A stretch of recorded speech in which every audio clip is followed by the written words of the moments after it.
Okay, so welcome to the green bench. Tonight's video is going to be for the complete and total rookies. Basically, we're just going to fix XLR cable. Our sound technician was kind enough to mark this one as being bad. That was nice of him. So at least I knew which end was bad because he looked.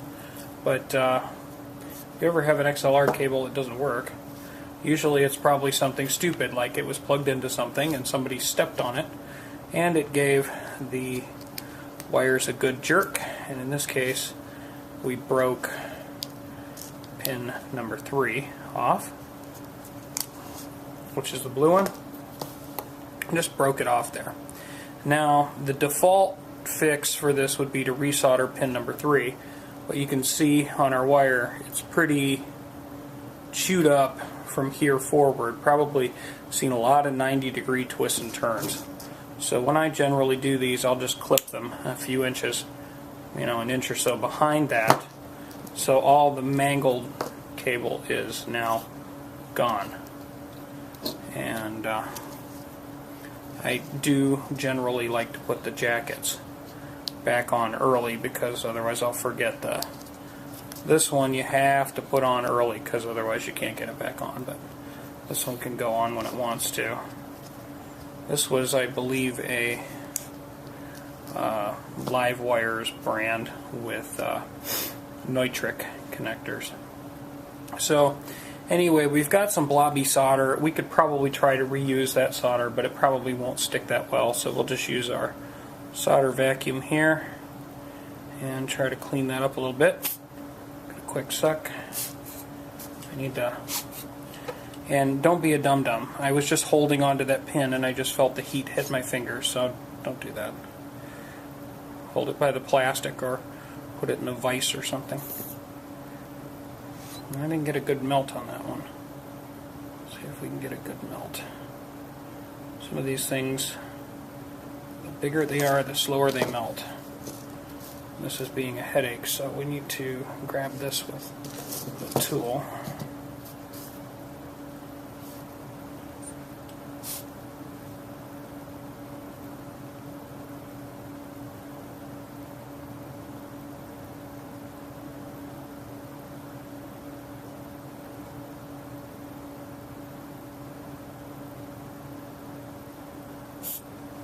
Boy, that one just doesn't want to melt. The top one melted just fine. See if this pin will melt okay. And the soldering iron's hot. No doubt about that. Okay, they're not melting nicely. So in that case, what we'll do is we'll just tin the end of our iron just a little bit. Makes a little bit more contact area, and then usually they'll melt up. If you're not getting a good melt, it's usually just because there's not enough surface area and the heat is not transferring from your iron to your piece.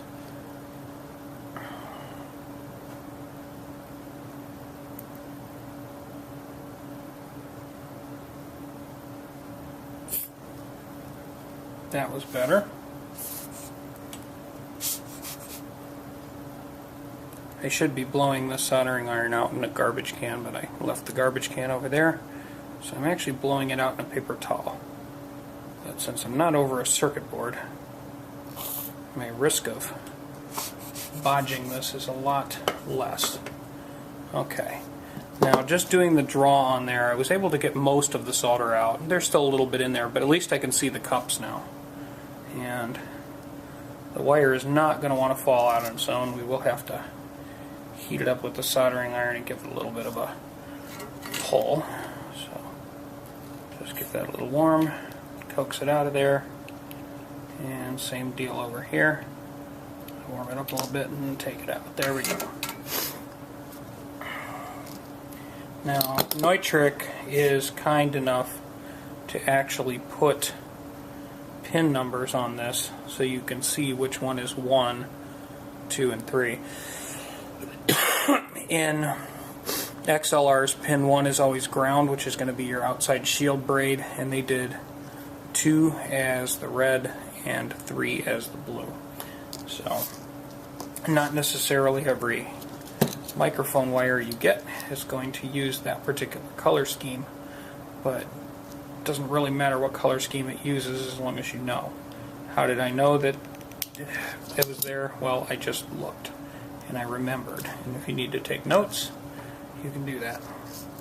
So once you trim into and strip the main insulating jacket off of there, you're going to have, so on these Pro wires, this particular group, they decided to put some cardboard in there for reinforcement.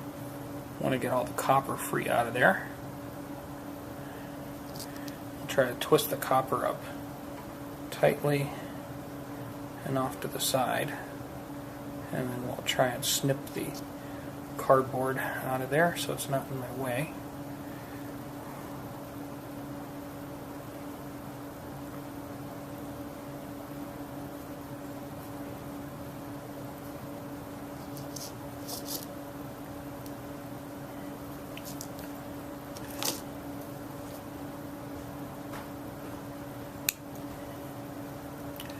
And yeah, this is a little tedious sometimes, and I tend to work a little slowly.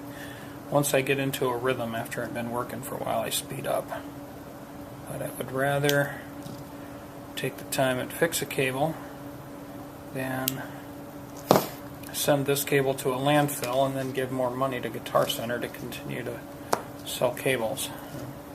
I don't shop at Guitar Center anyway. But you get the point. It doesn't matter. Go to the store. We'll just say the store. That way, regardless of where in the world you are, it's an applicable statement. Tin or soldering iron, we want to get a nice tinning on this copper braid. So we don't want these things flying away on us, going anywhere. Oh, it's a lovely smell. Solder smoke everywhere.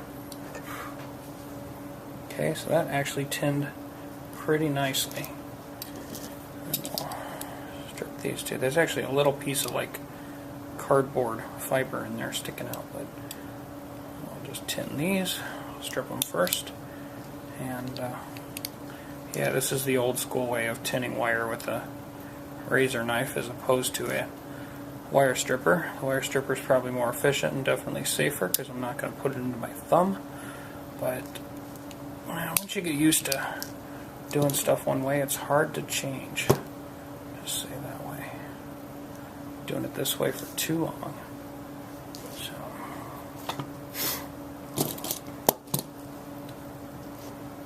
and you know, granted, I could be using one of those little helping hands with the clips. I could be using a vise. I could be something, but I'm old school and I'm used to doing stuff in the field, and you work with what you have, so you MacGyver it. You take your cable, put it on the desk, throw some kind of weight on it. In this case, it's the meter.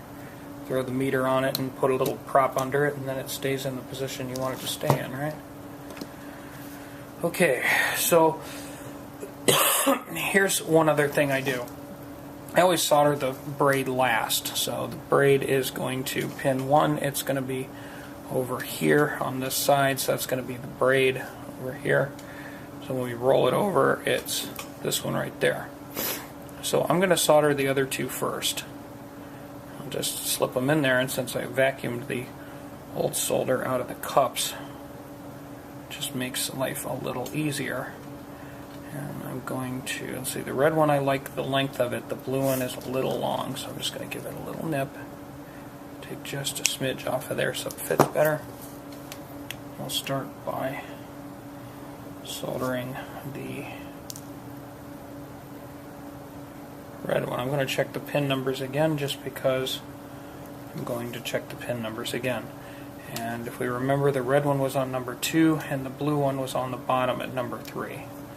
So we'll solder that first. Put some tin on our iron.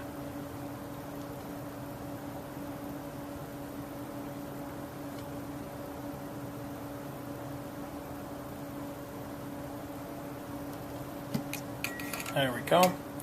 So that's good. And all of the copper is inside of the cup.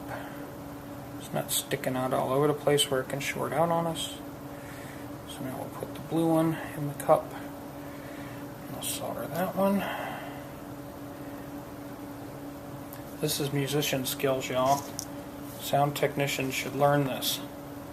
If you work for any kind of organization, especially something that doesn't have a ton of money, you're constantly hitting up your boss to buy new XLR cables because you keep breaking them.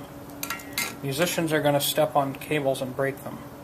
And people are going to trip over them and they're going to get broken and damaged because that's the way of life. Now, tertiarily, after I have done the other two, I cut the braid a little bit shorter. The braid has more copper and more meat to it than the other two connectors do. So when I put that in the ground, I use it to actually help sort of retain it and take the most of the pulling and the tugging. So if there ever is pulling and tugging on here, the braid is going to take the brunt of it because that's just where the most metal is. Put our weight on that so it doesn't slip away from me. Tighten that up.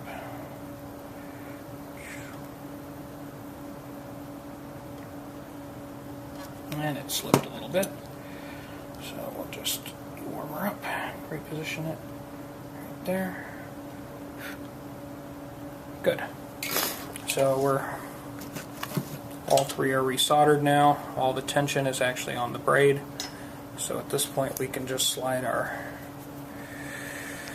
connectors back up, screw the XLR closed, and we'll call it a win. So just necessary sound technician skills that hopefully anybody who's doing sound tech, or if you're the Mr. Fix-It in the group as opposed to the Mr. Break-It-Worse, which is a good way to get kicked out of the band, by the way, you know, there's a skill. So if you've never soldered an XLR before, it's a good place to start. It's one of the coolest musician skills to have because these cables are 20 bucks a piece on the cheap end, and they're more when they're more. This is a 50-foot cable, so it's worth some money.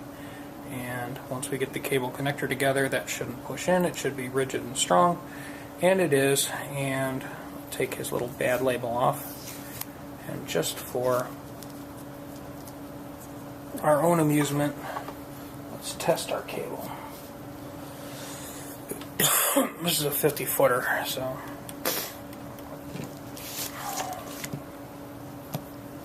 put our clip here on one. Now some XLRs, they may actually ground the outside ring. This particular manufacturer didn't opt to, so I just decided not to either. I've done it, seen it both ways. So we'll go 1 to 1, beep. If I check 1 to 2, nothing. 1 to 3, nothing. So that's good. Go to pin number 2.